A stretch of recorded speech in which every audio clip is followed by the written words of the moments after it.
الحمد لله نحمده ونستعينه ونستغفره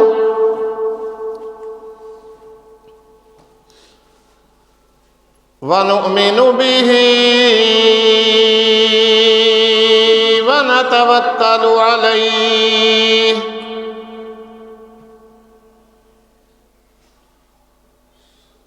ونعوذ بالله من شرور أنفسنا ومن سيئات أعمالنا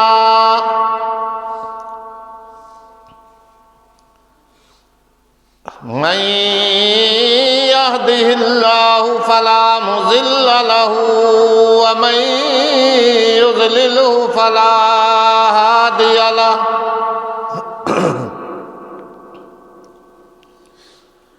ونشهد أن لا إله إلا الله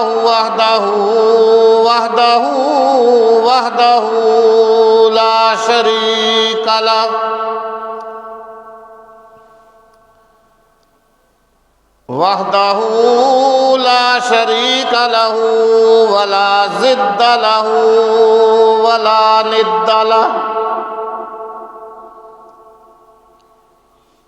وحده لا شريك له ولا مثل له ولا مثال له ولا تمثيل له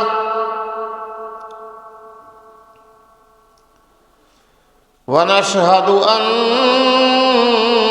سيدنا وسندنا وحبيب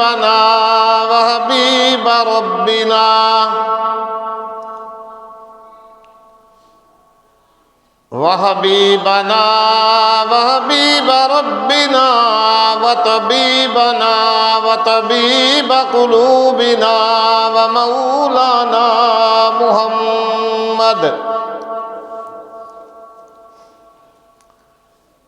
ومولانا ومرشدنا وهادينا محمدا عبده ورسوله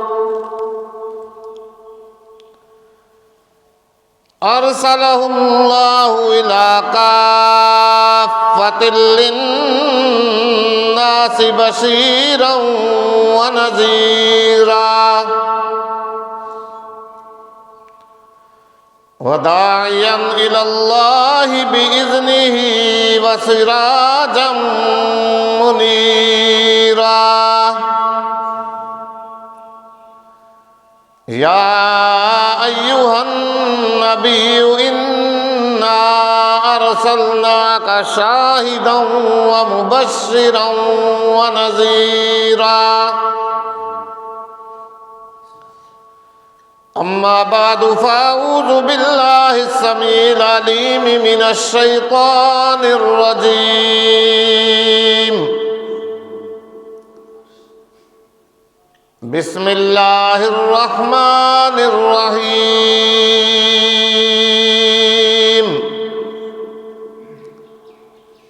ولما بلغ أشده واستوى آتيناه حكما وعلما وكذلك نجزي المحسنين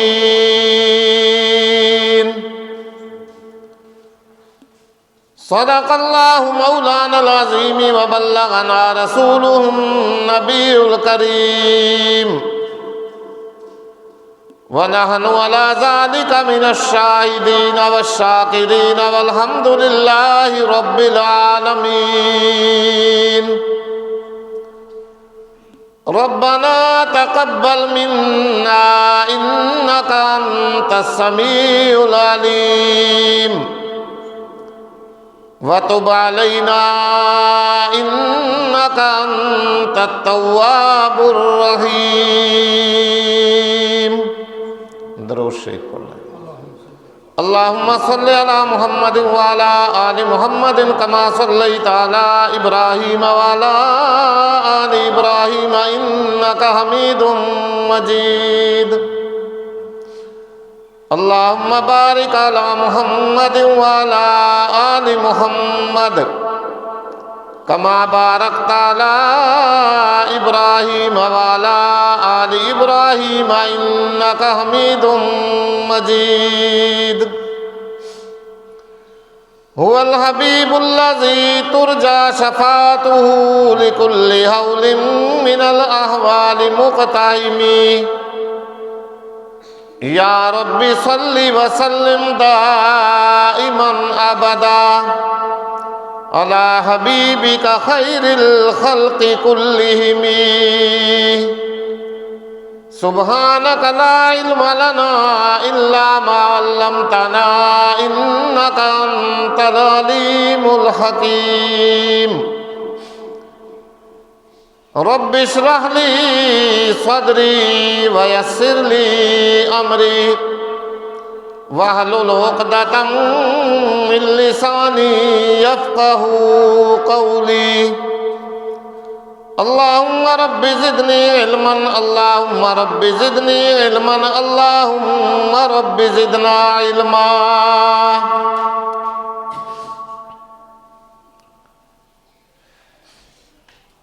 گرامی قدر صد ذی وقار انتہائی واجب الاحترام بزرگوں دوستو، گزشتہ جمعۃ المبارک کے بیان میں میں نے آپ حضرات کے سامنے اللہ کے جلیل القدر پیغمبر سیدنا موسیٰ علیہ السلام کے بچپن کی بات اور اس کے ساتھ ساتھ فرعون کی کچھ بات عرض کی تھی کہ وہ فرعون وقت کا جابر ظالم حکمران جس نے محض اپنی حکومت بچانے کے لیے، اپنی کرسی بچانے کے لیے لاکھوں بچوں کو ذبح کرایا، لاکھوں بچوں کا قتل کرایا، لیکن انجام کار پھر بھی اس کی کرسی، اس کی حکومت کچھ بھی کام نہ آئی۔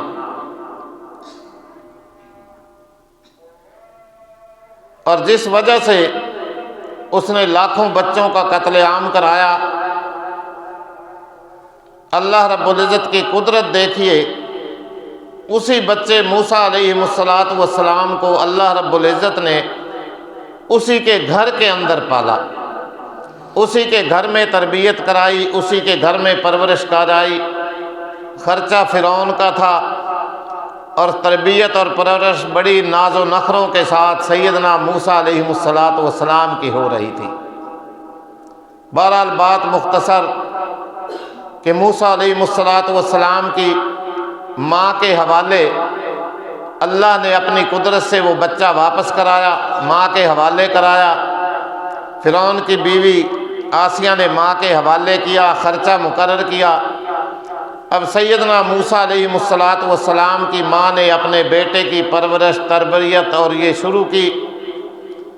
پلتے رہے، بڑھتے رہے، جب کچھ بڑے ہو گئے تو فرعون کی بیویاں آسیہ نے ایک دن پیغام بھیجا کہ بڑے دن ہو گئے ہیں، مجھے یہ بچہ بڑا یاد آتا ہے، لہذا آپ اس بچے کو لے کر کے میرے پاس آؤ اور مجھے ملا کے لے جاؤ، اس بچے کو میرے پاس لے کے آؤ، مجھے ملاؤ، میری ملاقات کراؤ۔ چنانچہ سیدنا موسیٰ علیہ السلام کی ماں اپنے لاڈلے بیٹے کو لے کر کے چلی، اور ادھر فرعون کی بیوی ملکہ آسیہ نے سب کو حکم نامہ جاری کیا کہ دیکھو میرا لاڈلا بچہ آج میرے گھر میں آ رہا ہے، اور کوئی بھی شخص اس کے اکرام اور اعزاز میں ذرہ برابر بھی فرق نہ کرے، خوب اس کا اعزاز کرے، خوب اس کا اکرام کرے، خوب اس کو ہدیے اور تحفوں سے نوازے۔ مفسرین لکھتے ہیں کہ جب سیدنا موسیٰ علیہ السلام کی ماں ان کو لے کر کے فرعون کے محل کی طرف آ رہی تھی تو وہیں سے بڑے ہدایا اور تحائف کی بارش موسیٰ علیہ السلام پہ شروع ہو گئی۔ بڑا اکرام کیا گیا، بڑا اعزاز سے نوازا گیا، بڑے تحفے پیش کیے گئے، بڑے ہدیے دیے گئے۔ اور جب فرعون کی بیوی آسیہ کے پاس موسیٰ علیہ السلام پہنچے، پھر ملکہ آسیہ نے خود اپنی طرف سے بڑے تحفے اور تحائف دیے، بڑے ہدایہ دیے، انعام و اکرام کی بارش کی۔ اور پھر وہ سارے کے سارے تحفے اور ہدیے، جو بھی جتنی چیزیں تھیں، گفٹ جتنے بھی تھے، وہ ملکہ آسیہ نے سیدنا موسیٰ علیہ السلام کی ماں کے حوالے کر دیے کہ یہ تم لے جاؤ۔ اور پھر اس کے بعد فرعون کو بلایا اور بتایا کہ تم بھی اس بچے کو کوئی ہدیے دو، کوئی تحفے دو، کوئی گفٹ دو۔ فرعون نے بھی دیے۔ اور پھر فرعون نے جب موسیٰ علیہ السلام کو اپنے گود میں لیا نا، گود میں، تو مفسرین نے یہ بات لکھی ہے کہ سیدنا موسیٰ علیہ السلام نے اسی بچپنے میں فرعون کی داڑھی یوں پکڑ کر کے چہرہ نیچے کی طرف جھکا دیا، نیچے کی طرف جھکا دیا، جس میں اشارہ تھا فرعون کی کرسی کے زوال کا، فرعون کی حکومت کے زوال کا۔ اب آس پاس جو لوگ کھڑے تھے وہ کہنے لگے کہ فرعون دیکھ لیا کہ اللہ کا وہ وعدہ کس طرح پورا ہو رہا ہے، اس بچے نے تو تیری داڑھی پکڑ کر کے نیچے تیرا چہرہ جھکا دیا، منہ جھکا دیا، جس میں اشارہ ہے کہ یہ تیری سلطنت اور زوال کے، کرسی کے زوال کا باعث بنے گا۔ اور اللہ یہ اپنا وہ وعدہ جو اس نے ابراہیم علیہ السلام سے کیا تھا کہ اللہ تعالیٰ بنی اسرائیل میں انبیاء بھی پیدا فرمائے گا اور بادشاہ بھی پیدا فرمائے گا۔ چنانچہ فرعون کے ذہن میں، دماغ میں بھی یہ بات آئی۔ اس نے وہ ذبح کرنے والے، قتل کرنے والے فوجیوں کو اور سپاہیوں کو بلایا کہ اس کو فوراً قتل کر دیا جائے۔ سپاہی آ گئے، جلاد آ گئے۔ اب جب ملکہ آسیہ کو، فرعون کی بیوی کو اس بات کا پتہ چلا کہ اس بچے کو تو ذبح کرنے کے لیے فرعون نے فوجیوں کو، سپاہیوں کو، جلادوں کو بلا لیا ہے، چنانچہ اس نے فرعون سے کہا کہ آپ تو یہ بچہ مجھے دے چکے ہو، میرے حوالے کر چکے ہو، اب پھر یہ کیا معاملہ ہو رہا ہے؟ بچہ ہے تو بچہ، اس کو کوئی شعور ہے، اس کو کوئی پتہ ہے کسی بات کا؟ اتنی سی بات سے تم نے اس کا اندازہ لگا لیا کہ یہ تمہاری حکومت کے زوال کا، تمہاری سلطنت کے، تمہاری کرسی کے زوال کا باعث اور سبب بنے گا۔ اگر تمہیں یقین نہیں آتا تو میرے اور اپنے درمیان ایک فیصلہ کر لیں۔ وہ فیصلہ یہ ہے کہ آؤ اس طرح کرتے ہیں، اس کے سامنے انگارے بھی رکھتے ہیں آگ کے اور موتی بھی رکھتے ہیں، پھر دیکھتے ہیں کہ یہ اپنے ہاتھ میں انگارے اٹھاتا ہے یا موتی اٹھاتا ہے۔ اگر اس نے ہاتھ میں انگارے اٹھائے تو پھر تم سمجھ جانا کہ یہ اس نے کام، تمہاری داڑھی جو پکڑی ہے بے شعوری کے طور پہ پکڑی ہے، اس کو کوئی شعور نہیں ہے۔ اور اگر اس نے موتی ہاتھ میں اٹھائے پھر تمہیں اختیار ہے، جو مرضی چاہے کر لینا۔ خیر، فرعون کی سمجھ میں بھی یہ بات آ گئی کہ چلو ٹھیک ہے۔ چنانچہ آگ کے انگارے منگائے گئے، 2 موتی منگائے گئے، ایک پلیٹ میں آگ کے انگارے رکھے، ایک پلیٹ میں موتی رکھے۔ مفسرین لکھتے ہیں کہ اب وہ دونوں چیزیں، موتی اور آگ کے انگارے، سیدنا موسیٰ علیہ السلام کے سامنے یوں پیش کیے گئے۔ اب سیدنا موسیٰ علیہ السلام نے آگ کے انگاروں کی طرف اپنا ہاتھ بڑھایا اور فرعون نے پکڑ کے ہاتھ ایک طرف کر دیا کہ ایسا نہ ہو کہیں اس بچے کا ہاتھ انگاروں سے جل جائے۔ اور بعض روایات میں آتا ہے کہ سیدنا موسیٰ علیہ السلام تو موتی اٹھانا چاہتے تھے، لیکن جبرائیل علیہ السلام نے آپ کا ہاتھ پکڑ کر کے انگاروں کی طرف کر دیا، انگاروں کی طرف کر دیا۔ تو فرعون نے بس سمجھ میں آ گئی یہ بات، تو فوراً ملکہ آسیہ بول پڑی اور کہنے لگی کہ دیکھ لیا اس بیچارے کو کیا شعور ہے، اس کو تو کوئی شعور نہیں ہے، بچہ ہے تو بچپنا ہے اس کا، اس نے غیر شعوری طور پہ تمہاری داڑھی میں ہاتھ ڈالا تھا۔ بہرحال وہ فیصلہ وہاں پہ ہو گیا۔ تو اللہ رب العزت نے سیدنا موسیٰ علیہ السلام کو یہاں بھی زندہ اور سلامت رکھا اور اس امتحان سے بھی گزار دیا۔ اب سیدنا موسیٰ علیہ السلام پلتے رہے، بڑھتے رہے، سن شعور کو پہنچے۔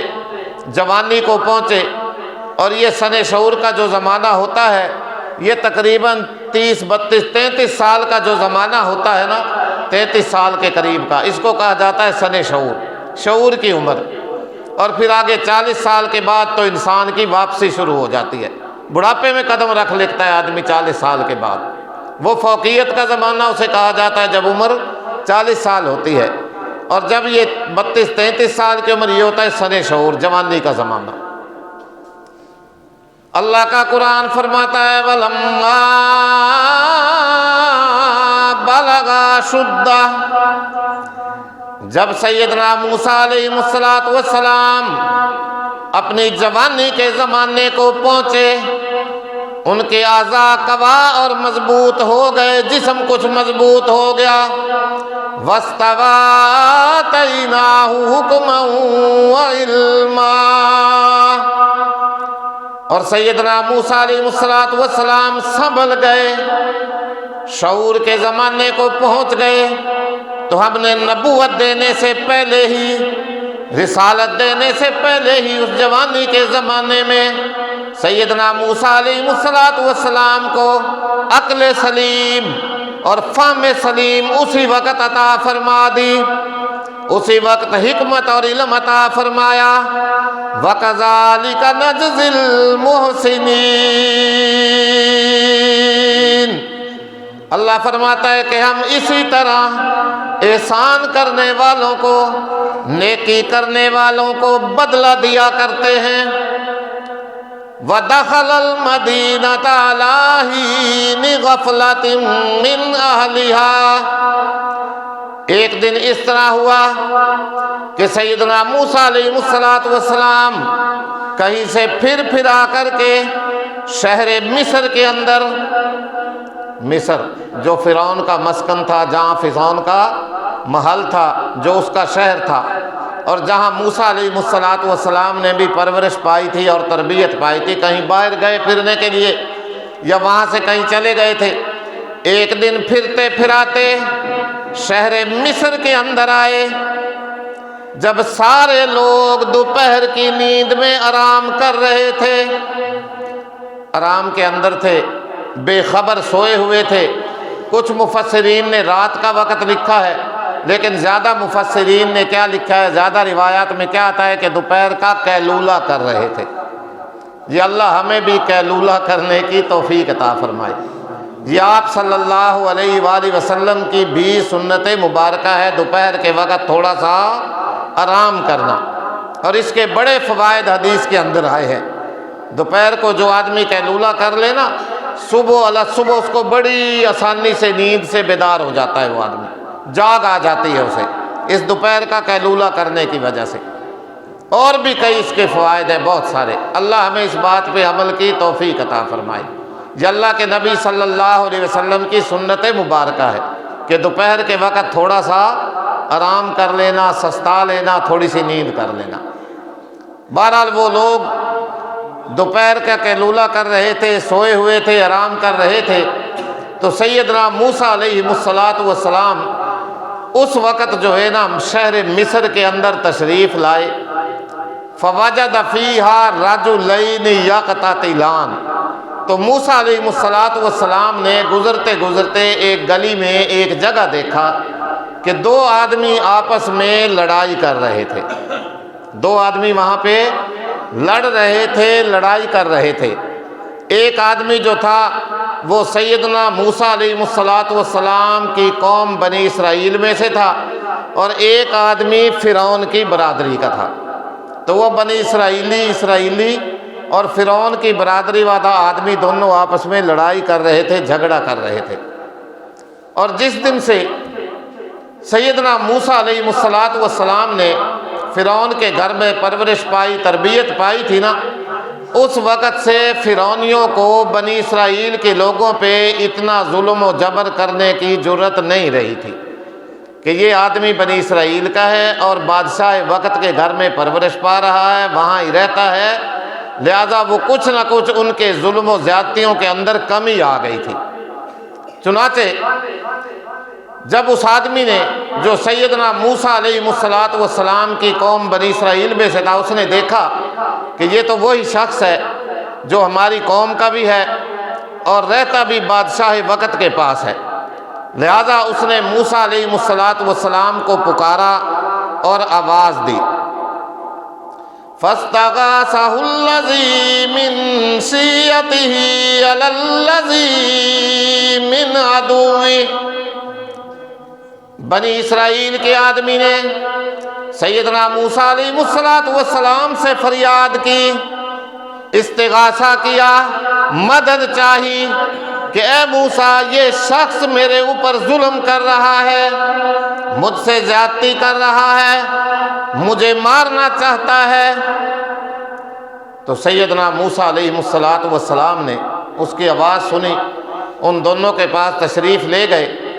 اب فرعونی شخص، فرعون کی برادری کا جو شخص وہ ظلم و زیادتی کر رہا تھا اس بنی اسرائیل کے آدمی پہ، اس کو کمزور سمجھتے ہوئے، لاچار سمجھتے ہوئے، چنانچہ سیدنا موسیٰ علیہ السلام نے پہلے تو اس فرعون کی برادری والے آدمی کو زبان سے سمجھایا کہ بھئی اچھی بات نہیں ہے زیادتی کرنا، ظلم کرنا۔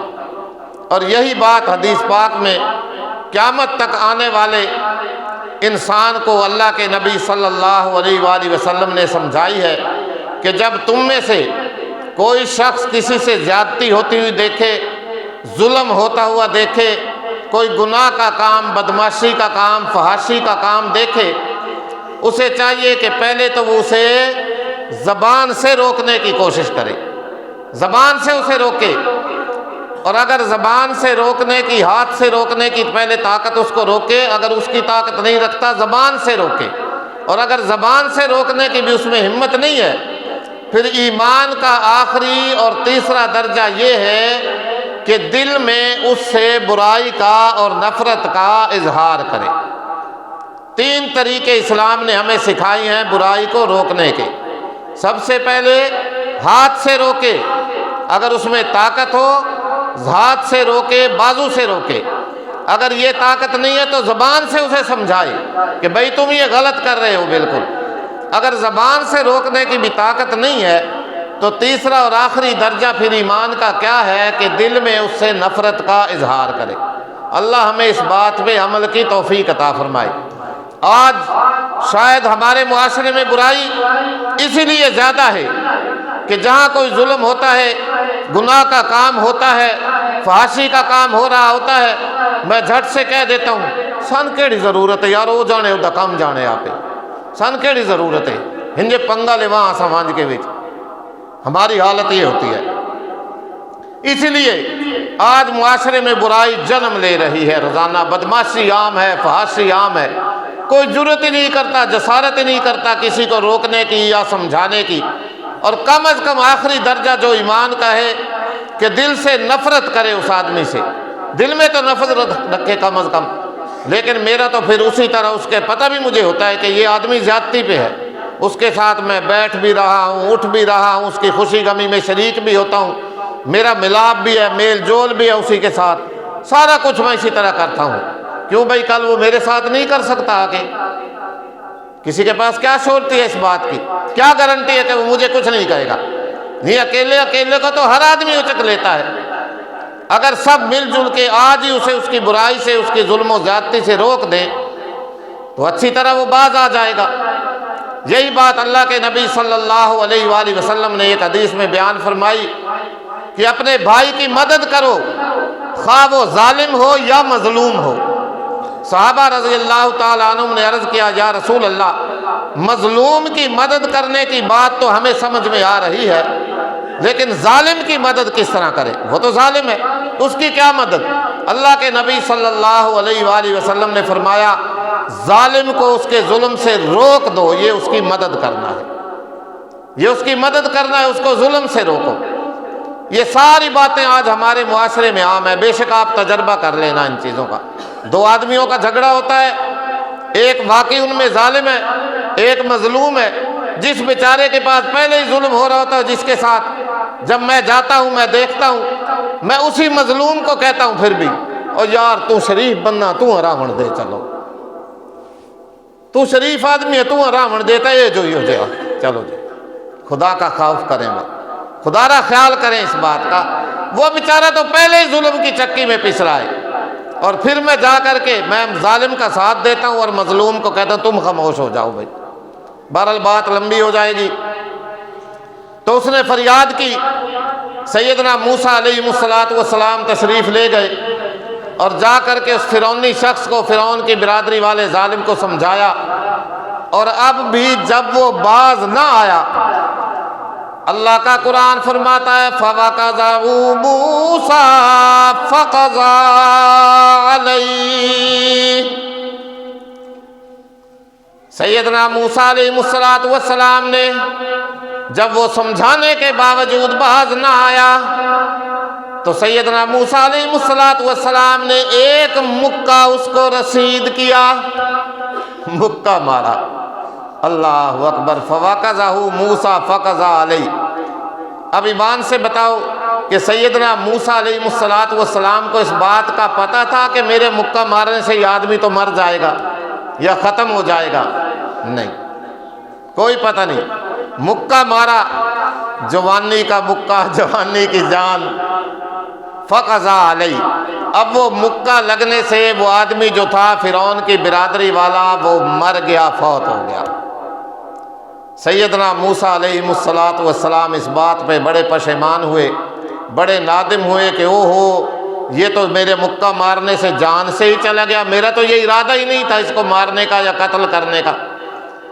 کہنے لگے قال ھذا من عمل الشیطان انہ عدو مضل مبین، یہ تو عین شیطان کا کام ہے، شیطان کا عمل ہے، کیونکہ وہ بے شک انسان کا کھلا ہوا دشمن ہے۔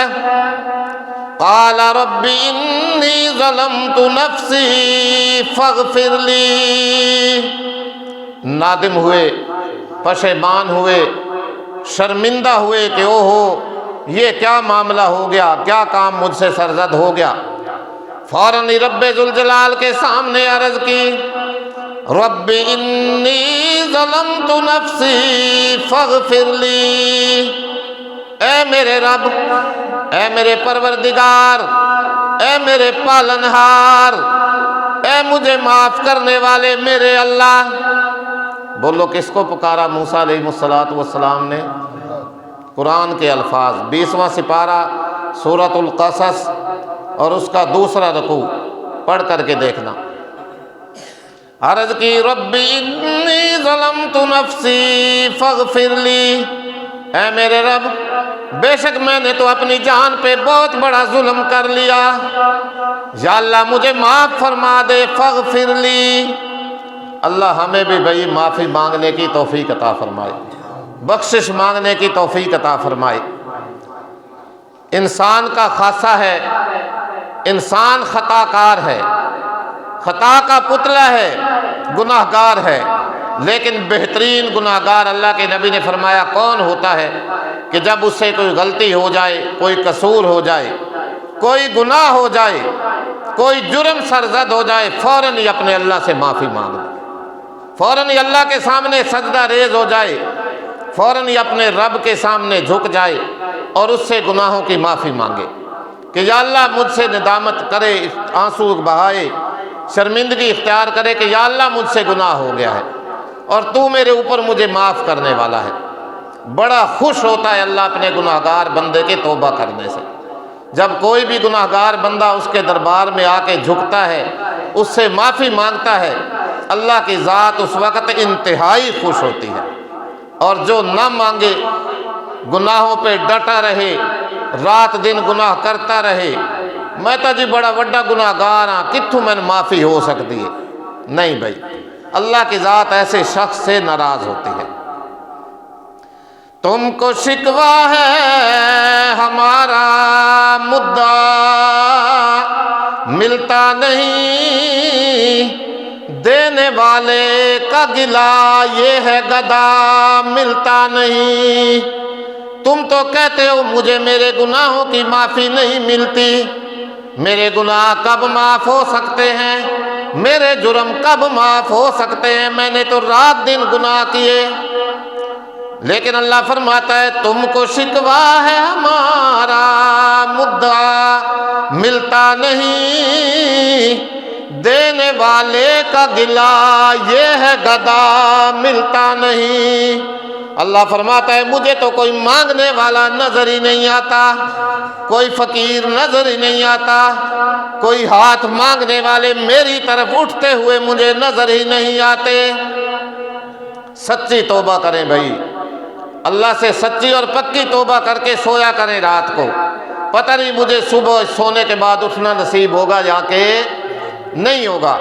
خدا را خیال کریں، زندگی بے وفا ہے، یہ کسی کا بھی ساتھ نہیں دیتی۔ آج میں بڑے منصوبے بناؤں، بڑے ارادے بناؤں، بڑے بڑے پروگرام بناؤں، ایمان سے میں نے کتنے اپنے بزرگ ایسے دیکھے ہیں، بوڑھے ہو جاتے ہیں، داڑھی پہ اس طرح چلوا رہے ہیں، نماز کی پرواہ نہیں ہے۔ بابا ہن نماز پڑھ لیا کرو، اجے تو بڑے دھاڑے پین میں ہنج کرنا، یہ کرنا۔ عجیب صورتحال ہے ہماری، کوئی پتہ نہیں، موت بے خبر ساتھی ہے، کسی کو بھی بتا کے نہیں آتی، ایمانداری والی بات ہے۔ دیکھ لیں، بے شک تجربہ کر لیں، روزانہ آئے دن اعلان ہوتے ہیں، میری زبان پہ ہوتا ہے، ہن تو یار میں ہتھے مل جائیے ویندا پہ میرے نال سلام لیا اتھے ویندا چلو جی، جھٹ بعد اعلان ہو رہا ہوتا ہے فلاں فوت ہو گیا۔ خدا را خیال کریں، اللہ سے گناہوں کی ہر وقت معافی مانگیں، توبہ طیب کرتے رہا کریں۔ تم کو شکوہ ہے ہمارا مدعا ملتا نہیں، دینے والے کا گلہ یہ ہے گدا ملتا نہیں۔ بے نیازی دیکھ کر بندہ کی کہتا ہے کریم، دینے والا دے کسے دست دعا ملتا نہیں۔ اللہ فرماتا ہے بندہ تیرے آنے میں تو دیر ہو سکتی ہے، لیکن میرے معاف کرنے میں کوئی دیر نہیں۔ کتنی باتیں میں آپ کو سناؤں، وقت ہو گیا ہے۔ بہرحال موسیٰ علیہ السلام نے اللہ سے معافی مانگی، یا اللہ میں نے اپنی جان پہ ظلم کر لیا ہے، مجھ سے یہ زیادتی ہو گئی ہے، فاغفر لی، لہذا تو مجھے معاف فرما دے۔ فغفر اللہ رب العزت نے فوراً ہی سیدنا موسیٰ علیہ السلام کی دعا قبول فرمائی اور موسیٰ علیہ السلام کو معاف فرما دیا۔ قرآن کے الفاظ ہے فغفر اللہ اکبر، معاف فرما دیا، کیوں؟ انہو